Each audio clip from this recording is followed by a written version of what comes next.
नमस्कार, मैं वृंदा और इस हफ्ते मैंने देखी सैयारा। जी हाँ, अपने कीमती वीकेंड में से 3 घंटे निकालकर 7 से 10 का शो बुक किया और पूरी फिल्म देखी। इस फिल्म की इतनी तारीफ हो रही थी, और सिर्फ तारीफ ही नहीं, इसका क्रिटिसिज्म भी चल रहा है थोड़ा थोड़ा साथ में, पर आमतौर पर मूल रूप से इसकी तारीफ़ ही हो रही है। और इतनी ज़्यादा तारीफ़ कि फिर मुझे लगने लगा कि अच्छा, शायद मुझे ही जाकर ये फ़िल्म देखनी पड़ेगी, खुद ही जाकर हॉल में बैठकर समझना पड़ेगा कि आखिर ऐसा भी क्या है इस फिल्म में।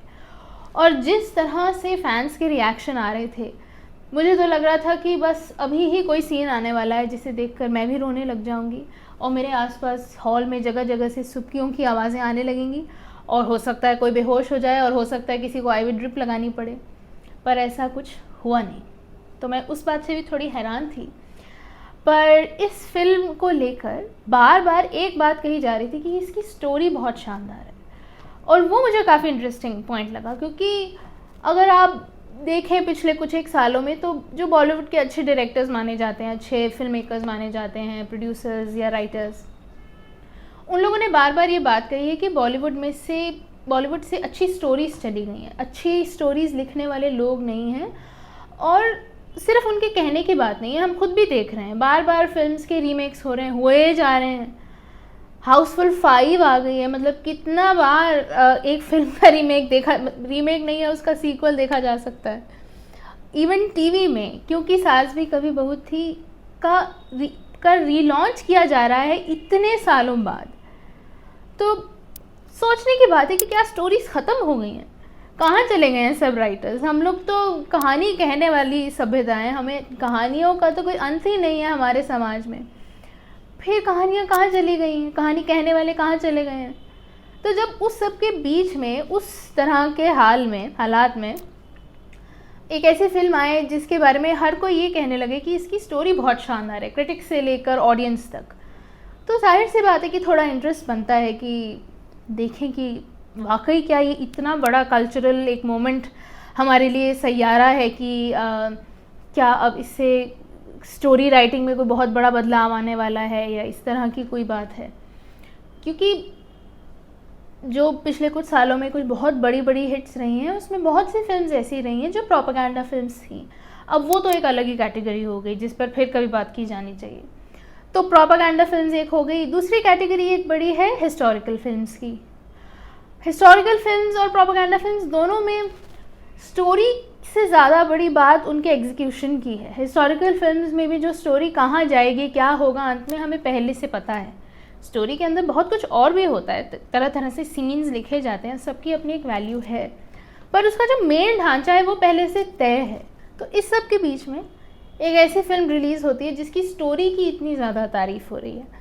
मैं ट्रेलर देखकर गई थी, जाहिर सी बात है, पर ट्रेलर से कुछ ज़्यादा तो पता चलता नहीं है। फिर भी मुझे बहुत ज़्यादा एक्सपेक्टेशन तो नहीं थी इस फिल्म को लेकर। इसीलिए जाने से पहले मैंने एक इंस्टाग्राम पर एक स्टोरी पहले ही डिस्क्लेमर के रूप में डाल दी थी कि मैं रिसर्च पर्पसेस के लिए फ़िल्म देखने आई हूँ, इसलिए मैं दर्शक से ज़्यादा शायद एक दार्शनिक बनकर ये फ़िल्म देखने गई थी। पर मैं जानना चाहती थी, मैं अभी भी ये समझने की कोशिश कर रही हूँ कि ये फ़िल्म लोगों को इतना ज़्यादा प्रभावित क्यों कर रही है, और ये उसी के बारे में है। 3 घंटे इस फिल्म को मैंने दिए, उस हिसाब से मुझे मतलब 10-10 मिनट हर घंटे पर बोलना चाहिए और आधे घंटे का शो बनाना चाहिए, लेकिन मैं कोशिश करूँगी कि मैं कम बात करूँ, कम ही शब्दों में अपनी बात रखूँ। अब मैं फिल्म का प्लॉट तो रिवील नहीं कर सकती, पर मैं ब्रॉडली उसके बारे में बात कर सकती हूँ।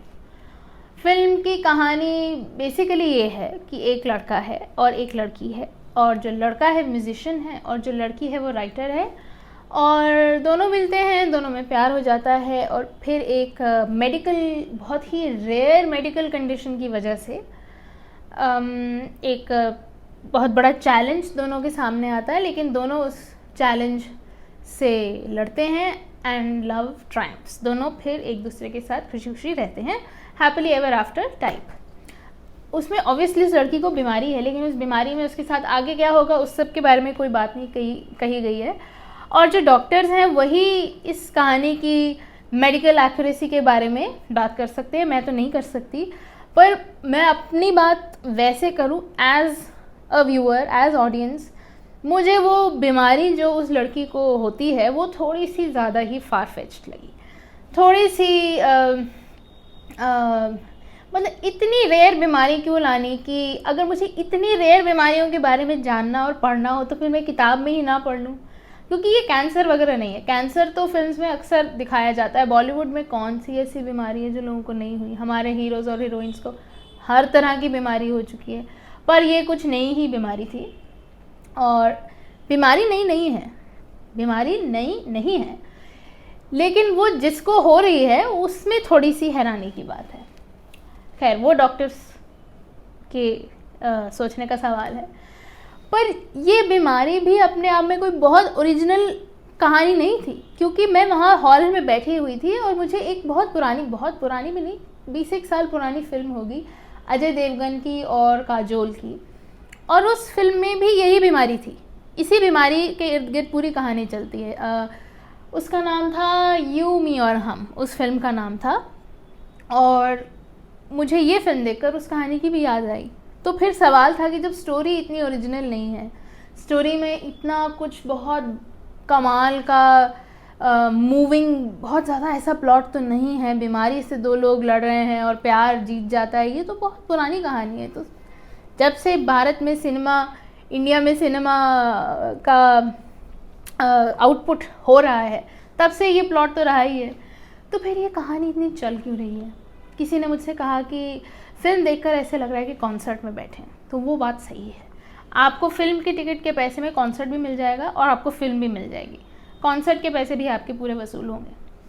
पर ये एक फ़िल्म के चलने की वजह नहीं है। गाने इस फिल्म के अच्छे हैं, और म्यूजिशियंस की फ़िल्म में तो गाने तो अच्छे होने ही चाहिए, पर सिर्फ गानों की वजह से एक फ़िल्म का चलना थोड़ा सा मुश्किल है, क्योंकि ऐसी भी फ़िल्में बनती हैं जो फ़िल्म पिट जाती है लेकिन गाने बहुत चल जाते हैं। तो स्टोरी के मामले में भी ये फ़िल्म कुछ कमज़ोर ही लगी। कॉन्सर्ट फील की वजह से तो कोई फ़िल्म क्यों चलेगी? और गाने बहुत सी फिल्मों में अच्छे गाने होते हैं। प्रोडक्शन डायरेक्शन अच्छा है, लेकिन इतना भी अच्छा नहीं है कि देखकर ऐसे लगे कि हमने ऐसा डायरेक्शन तो पहले कभी देखा ही नहीं है, वो भी बात नहीं है। तो फिर ये फ़िल्म इतनी क्यों चल रही है? अब इसे लेके बहुत सारी थ्योरीज़ हो सकती हैं, और मेरी एक थ्योरी है, और ये मुमकिन है कि आप मुझसे डिसएग्री करें। अगर आपने फ़िल्म देखी है तो हो सकता है आपको मेरी बात ठीक ना लगे, पर मुझे ऐसा लगता है कि ये फ़िल्म, इस फिल्म में जो दो लीड्स हैं उनके कैरेक्टराइजेशन की वजह से चली है, एक्टर्स की वजह से नहीं। पर वो जो कैरेक्टर्स हैं, जो किरदार लिखे गए हैं, मुझे लगता है उनकी वजह से, जिस तरह के लोग वो दिखाए गए हैं, उन्होंने हमारी जो आम ऑडियंस है, जो इन हॉल्स में, सिनेमा हॉल्स में बैठकर फ़िल्म देख रही है, जो रील्स काफ़ी कंज्यूम करती है, ऐसे तबके से आती है जो नौकरी पेशा है, सुबह से शाम नौकरी करता है, फिर शाम में घर आता है और फिर हफ्ते में कभी एक बार या 2 हफ्ते में एक बार जाके फ़िल्म देख लेता है, उस तबके के लिए जो ये दोनों कैरेक्टर्स हैं वो काफ़ी इंटरेस्टिंग कैरेक्टर्स हैं, काफ़ी ज़्यादा मोटिवेटिंग कैरेक्टर्स हैं। जो लड़का है, जो मेन लीड है, कृष कपूर, वो म्यूज़िशियन है, गाने लिखता है, और जो लड़की है वानी बत्रा, वो संगीत लिखता है, कंपोज करता है, और जो लड़की है वो लिरिसिस्ट है, गाने लिखती है। और ये दोनों किरदार बहुत ज़्यादा पैशनेट आर्टिस्ट हैं, बहुत ज़्यादा। दोनों को अपने काम से प्यार है और उस काम के लिए वो किसी को भी नाराज़ कर सकते हैं, किसी से भी लड़ सकते हैं। जो लड़का है, शुरुआत में काफ़ी देर तक तो फिल्म में उसको इतना ज़्यादा गुस्सा आता है कि समझ नहीं आता कि इसको गुस्सा आखिर किस बात का है। उसमें कुछ डिबेट, नेपोटिज्म को लेकर भी कुछ कमेंट्री है, तो आपको लगता है कि अच्छा, यशराज फिल्म्स कुछ थोड़ा सा उस पूरे डिबेट पर कमेंट कर रहा है। लेकिन पॉलिटिकल कमेंट्री यकीन मानिए इस फिल्म में बिल्कुल नहीं है। जो सबसे बड़ा पॉलिटिकल पॉइंट, अगर कोई पॉलिटिकल कमेंट आता है तो वो तब है जब एक स्टूडियो की बुकिंग का रेट बताया जाता है और पीछे से कोई कहता है कि 3000 रुपये घंटे का स्टूडियो बुक हुआ है प्लस GST। तो उससे बड़ा कोई पॉलिटिकल मोमेंट इस फिल्म में नहीं है, और उस वक्त पर कुछ लोग हंसे भी। मगर उसके अलावा इस फिल्म को रोज़मर्रा की ज़िंदगी की परेशानियों से ज़्यादा कोई सरोकार नहीं है। इस फिल्म के जो लीड्स हैं वो इस फिल्म का जो हीरो है वो शानदार सी बाइक चलाता है, शू शड़ांग एकदम, और उसकी सड़क पर एक भी गड्ढा नहीं है। उन दोनों को नौकरी की कोई चिंता नहीं है। हाँ, लड़की नौकरी करती है वो अलग बात है, पर उसकी नौकरी में उसे रातों रात इतनी शानदार उसकी तरक्की हो जाती है, और जो लड़का है उसे पैसे कमाने हैं, पर वो ऑलरेडी बॉम्बे के इतने शानदार फ्लैट में रहता है। तो जो बॉम्बे वाले लोग हैं वही बेहतर बता सकते हैं कि ये कितना रियल है। मगर जो दोनों कैरेक्टर्स हैं उनकी लाइफ की जो मोटिवेटिंग फोर्स है वो उससे बहुत अलग है, जो आपकी और हमारी ज़िंदगी में बहुत रूटीन बात हो गई है। दोनों किरदार कुछ ऐसा करना चाहते हैं जिससे दुनिया उन्हें याद रखे, और वो जितने पैशनेट आर्टिस्ट हैं वो प्यार में भी उतने ही पैशनेट हैं। जो लड़का है उसे मैंने बताया कि उसे काफ़ी गुस्सा आता रहता है शुरू में बहुत देर तक, तो वो उसमें गुस्सा है, एक तो वो पैशनेट बात है उसमें, और एक उसका जो दूसरा पैशन है वो म्यूज़िक है। तो जब वो लड़की आती है तो उस लड़के में वो गुस्सा रिप्लेस होके वो लड़की का प्यार आ जाता है। तो passion is replaced with passion. और जो लड़की है वो भी इसी तरह से लिखने को लेकर उसके बहुत ही बहुत उसके बड़े विचार हैं, मतलब एकदम कड़े ख्याल हैं कि हमें क्यों लिखना चाहिए और कैसे लिखना चाहिए, और उसके लिए वो किसी से भी लड़ जाने को तैयार है। और दोनों में आपस का जो प्यार है वो भी उसमें एक सिंसियरिटी भी है।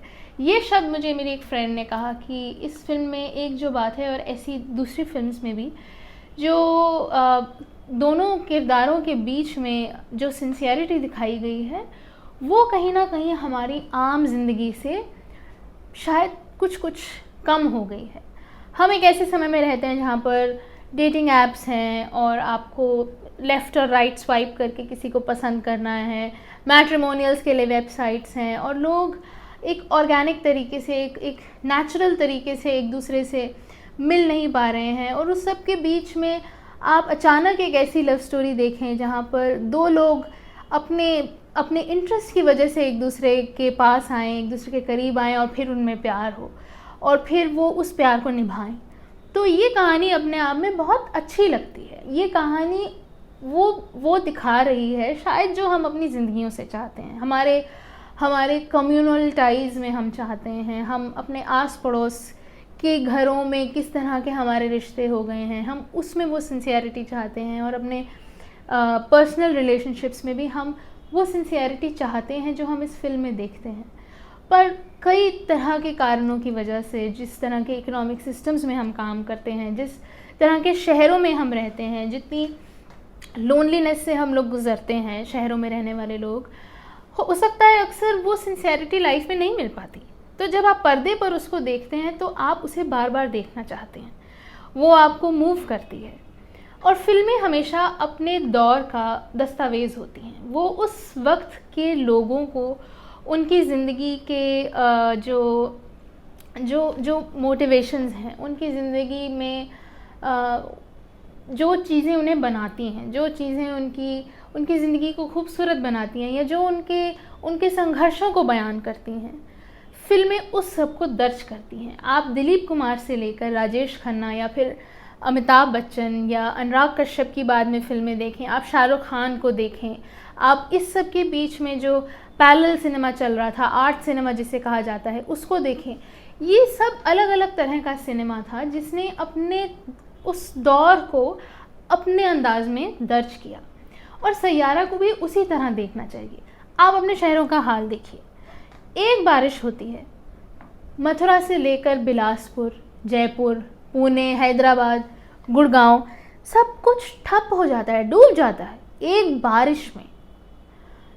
आप दिल्ली एनसीआर में अगर रहते हैं, और अगर आप नोएडा में रहते हैं, और खुदा ना खास्ता आपकी नौकरी है गुड़गांव में, 3-4 घंटे का तो आपको कम्यूट आसानी से करना पड़ेगा। उसके बाद आप में क्या जान बचेगी कि आप घर जाकर कौन सी किताब पढ़ सकते हैं और कौन सा क्लासिक सिनेमा देख सकते हैं। आप रील ही देखेंगे, और वीकेंड पर हो सकता है सैयारा जैसी फिल्म देखाएं। पिछले 10-12 सालों की राजनीति का हाल देखिए, वही प्राइम टाइम डिबेट्स चल रहे हैं आज भी न्यूज़ में।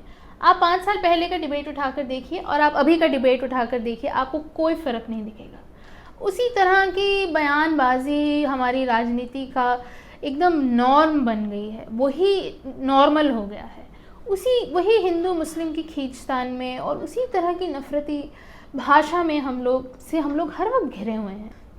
जब आप तरह तरह की कहानियाँ नहीं पढ़ पा रहे हैं, आप ऐसे लिटरेचर के साथ नहीं बैठ पा रहे हैं क्योंकि आपके पास समय ही नहीं है, आप ऐसे लिटरेचर को नहीं पढ़ पा रहे हैं जो आपको अपनी कहानी से किसी और समय में, किसी और जगह पर ट्रांसपोर्ट कर दे, ऐसी कहानी जो आपके साथ सालों तक रहे। जब आप वैसी कहानी देख ही नहीं पा रहे हैं पर्दे पर या किताबों में पढ़ नहीं पा रहे हैं, तब सैयारा जैसी फिल्म के किरदारों को देखकर आप स्टोरी से कॉम्प्रोमाइज़ कर लेंगे, स्टोरी कमज़ोर होगी। आपने बार बार देखी है फिल्मों में, तब भी चल जाएगा। एक और फिल्म आई है धड़क 2, जिसकी काफ़ी तारीफ़ हो रही है। उसके बारे में कहा जा रहा है कि उसमें उसकी पॉलिटिकल कमेंट्री बहुत अच्छी है, उसमें कास्ट डिस्क्रिमिनेशन को लेकर बहुत सेंसिटिव तरीके से बात की गई है और वो एक रोमांटिक फ़िल्म है। उससे पहले धड़क भी फिल्म आई थी और सैराट भी फिल्म आई थी, तो वैसी फिल्में भी हैं। पर वो फिल्में कितने लोगों तक पहुंच पाती हैं वो एक अलग बात है, क्योंकि पीआर का और किस स्टूडियो से, किस फिल्म हाउस से कोई फिल्म निकल रही है, उस सब का भी बहुत बड़ा हाथ होता है, वो तो जाहिर सी बात है। मगर इस फिल्म में ऐसे किरदारों को देखना जो हमारी ज़िंदगी में जो चीज़ें नहीं पॉसिबल हैं, अब मुमकिन नहीं है, जिन उम्मीदों की, जिन सपनों की जगहें अब नहीं हैं, उन चीज़ों को, उन मोटिवेशंस को, उन सपनों को स्क्रीन पर देखना, वो बॉलीवुड ने हमेशा शानदार तरीके से किया है और सैयारा में भी वही देखने को मिलता है। स्टोरी वीक है लेकिन कैरेक्टराइजेशन बहुत स्ट्रॉन्ग है और शायद इसी वजह से सैयारा को लोगों ने इतना प्यार दिया है। अगर आपने फिल्म देखी है तो कमेंट्स में ज़रूर लिखकर बताइए कि आपको इस फिल्म में क्या पसंद आया, और अगर कुछ नहीं पसंद आया तब भी बताइए कि क्या नहीं पसंद आया। उम्मीद है कि अगली बार फिर किसी फिल्म को लेकर आपके साथ मुलाकात होगी। तब तक के लिए नमस्कार, मैं वृंदा।